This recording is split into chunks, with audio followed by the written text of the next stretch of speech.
Hi, today we're going to go over AMP reports and how we can put those together for the entire POC and for our individual data. So this is a lengthy process. I'm not going to sugarcoat it, but I'm going to try to make it as clear as possible, and then you can always come back to me with any questions that don't quite make sense. I will say I have admin rights in here, so there are a few things that I see that you won't see, and I'll try to note when that occurs. In order to get to the AMP reports, you're going to click on Tools, and then you might only have assessment reports here, but that's what we need. Assessment reports. My assessment reports are showing more reports than what you'll see because I have multiple schools, but there is a nice new search tool here that wasn't here before. That's pretty nice. So I know I'm looking for one that comes from Salem, and I believe they've been using the naming conventions. So here are my Salem reports, and I'm going to be doing Algebra Unit 7. So here are all of my options for data for the Unit 7 test. The first thing I want to do is get a list of the test questions and the standards that were tagged to it. So I'm going to go to the View Item Performance and the Item Analysis section. My item analysis is showing for the entire PLC. When you look at it, you'll see your results from your sections together. And this is a nice view of it with low performing questions, medium performing questions, and high performing questions that are ranked for you here. Again, this is going to be just you and your sections. My view is showing all sections. I want the reports though, so I'm going to go to Export Reports, and I'm going to have it give me the single reports, not all of the reports merged together. So single reports, next, Salem, and sections. I'm showing all sections because I can see all teachers, but I'm going to pretend like I'm one particular teacher. So you have a choice. You can have all of your sections merged together for this, but if you want to look at it section by section, you'll do this report section by section. And so this particular teacher has 2 sections, so I'm going to run this report twice to get a report for each section.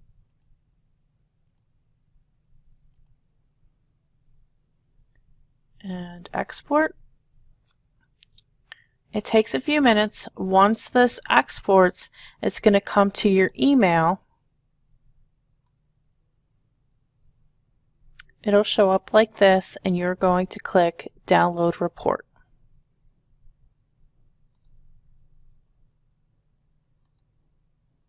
In your browser window, it'll open up a new Schoology page once you click this. When you tell it to download the report, it's going to open up a new Schoology page like this that tells you that it's downloading the report. I'm not doing anything on this screen. I'm just waiting for this download at the very bottom left to pop up to tell me that it's downloading. So I'm going to click there and tell it to open when it's done downloading. I'm then going to get this zip file. I'm going to tell it to extract all of those files for me.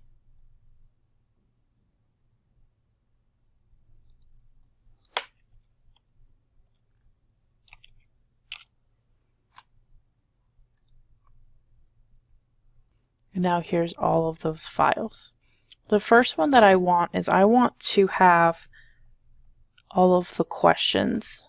So I'm going to click on the question Excel file. Right, and so here's the Excel file. This comes kind of squished, and it's going to have more information than what you need. So the first thing that I do is I'm going to, this is just my personal preference, highlight all of them and make them a little bigger so I can see what they say.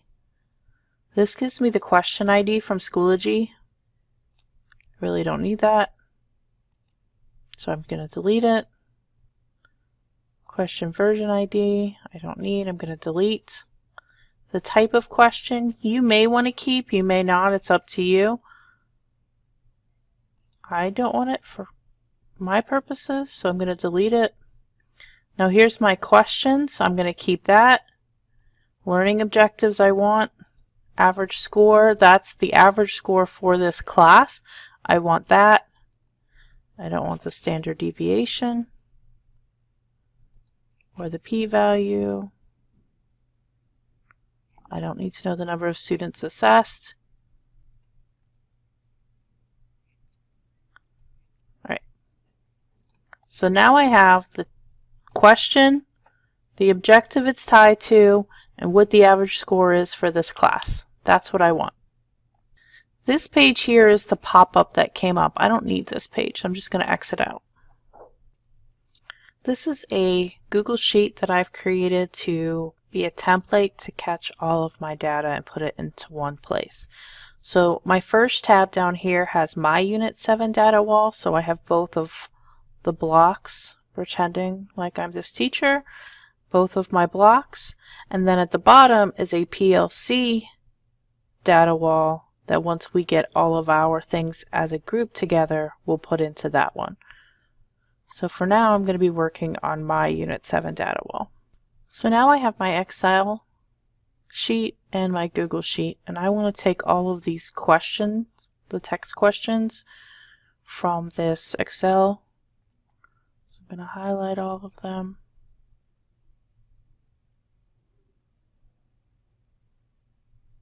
And the standards. Copy all of that. Then I'm going to bring it over to my Google Sheet. I'm going to paste it in. Alright, I want this text to wrap.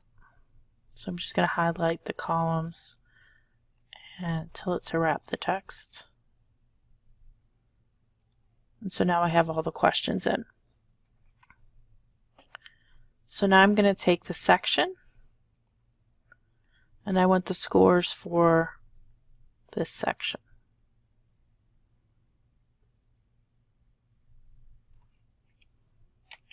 I'm going to copy those and paste them in.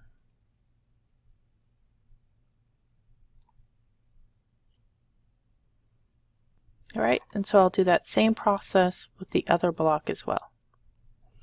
Alright, so now from that item analysis single report that showed the assessment questions, I was able to get for each one of my sections the average score of the class. And so that's what this is for the two blocks. And now I would take this for each question and come over and put the average of these two together into this column and get my average. To get the average, I'm going to click in my average box. I'm going to come up to this text line. I'm going to type in equal. It's going to ask me and give me a suggestion. Do I want to take the average of columns D and E? Yes, I do. I'm just going to hit enter, and then it goes to the next one. Equal, average, yes, enter. So I'm just going to complete this process until I have all of my averages in this column. So again, I'm hitting equal. It's giving me a suggestion. That's what I want. I'm hitting enter and enter again. Equal. Get my suggestion. That's what I want. Enter. Enter. Very quick and easy. Alright, so now I have all of my averages and my scores for each question for my class. So this is the average for my first section, my average for my second section, and then my average overall for both of my sections for each concept. Unfortunately, Schoology does not number them, but they do seem to come in a semblance of order with their Schoology question number. So if you wanted to keep track of that, then that was something you could have done on the question assessment report that we initially looked at. I would then take my two sections and copy and paste them into the data wall for the entire PLC, which would be another sheet that at your PLC meeting you would all copy and paste your individual section averages into to get a PLC average. So I'm going to take my averages for my two classes and copy them. And now I've clicked on the PLC for Unit 7, and I'm going to take my scores and paste them into the report for the whole PLC.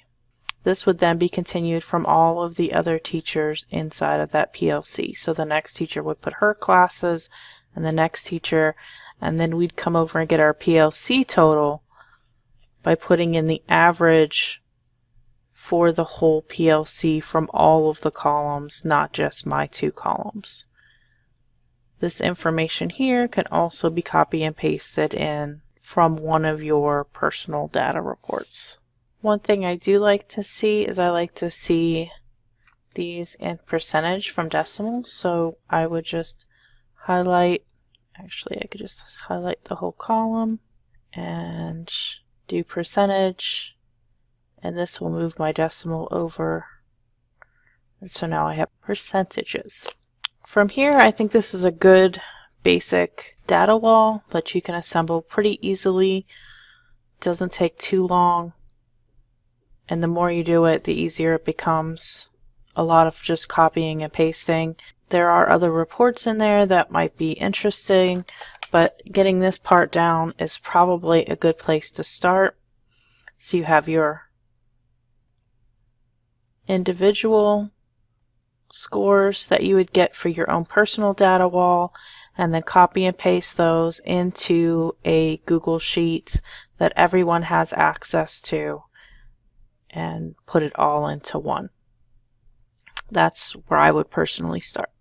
So from there you can stop this video and work on just assembling your averages for your whole class according to the concept and the standard. If you choose to continue, I'm going to show you how to pull in overall results by student and a student item analysis. Alright, some other reports of interest. If you come back to this item performance, you can export reports and do a merged, and this one would have all of the questions, answers, student responses, short answers, all together in one report. This isn't so bad teacher by teacher, but when I run this, I can get everyone all together, and that's kind of a lot. Alright, so I'm just going to select for an individual teacher so that you can see what one teacher's report would look like. So now I'm going to hit export report. It's going to send me an email. Alright, once I get my email, I'll click download report. This random Schoology page pops up. I'm just ignoring that. I'm just waiting for the file to automatically start to download on the bottom left. Alright, here's my file down in the bottom left. I'm going to click and choose open. In my downloads, I get this merge report. I'm going to extract it, and here's my Excel file. Alright, it comes up with a lot of information. I don't need the student numbers, so I'm going to delete those. I do want the student names. I'm going to open this up a little bit so I can see them. I don't need to know what course it was. I teach that course. I don't need to know the number of assessments. If you gave them multiple attempts or something, you may need that. This is the date of submission. That's up to you. And the submission ID I definitely don't need. I'm personally going to delete these two columns. Course name, course number, I'm going to delete.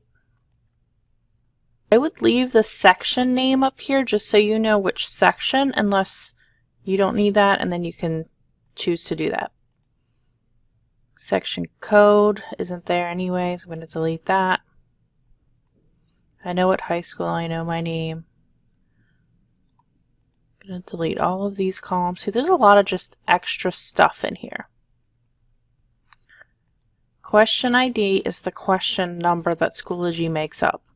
So all of these are the students, and that's the same question number. If you want, you can leave this section. It really doesn't mean anything to me because it's Schoology's made up number, but it does differentiate when it goes to the next question for me. So that's up to you. I'm going to leave it for right now. I'm going to delete this because I don't know what that even means. This is the question type. That's up to you. This is the question text. This is what the question actually said. That seems important to me. So I wrapped the text in there, which made my whole report bigger. That's okay. This is my average score. Here's my standard deviation, p-value, and RPB. I'm deleting all of those. The learning objective I'm going to leave. And I'm going to open these up so I can see them a little bit. I'm going to leave these responses because depending on the question type, the type of text or value responses they give me will be different. So I'm going to leave those. This was a short answer, so here's where the short answer responses from the students are showing up. Points earned. These would be things with the short answer that you might have to go in and score individually, so I'm going to leave that column. Max points I'm going to leave. And if they attempted it, I can tell this student didn't attempt it, so it says false. I really don't need them to tell me that, so I'm just going to delete this because it seems like extra information that I can figure out on my own. So now for that question, here's each individual response by the students. One thing you'll note is you go down to a multiple choice question. Multiple choice. These come in numbers instead of values. So what you need to know for this is that 0 equals A, 1 equals B, 2 equals C, and 3 equals D. Alright, this may come in handy to you. It is kind of hard to read. It does go question by question for each of the students. If you want this report, you can get it as an Excel file, and then you can either keep it as an Excel or copy and paste it over into your Google form that we started so that all of the information is in one location. So to do that, I would just copy all of the cells. So I would just take that Excel report and move it over to Google and bring it into this one document so that I have all of my information from that unit test all in one spot. A few other items that you might want to look at when you're looking at your assessment report. As a PLC, a few other areas of interest you might want to look at, and this gives you an average by learning objective. You may also want to look at view all students. As you look at this, this is only going to show you your students, but you can filter these students by ethnicity, by gender, by whether they're gifted, by whether they have an IEP, whether they're English language learners. So if you need to differentiate and look at any of that broke down a little bit further, you can filter these overall results. So just some more options for you to look at.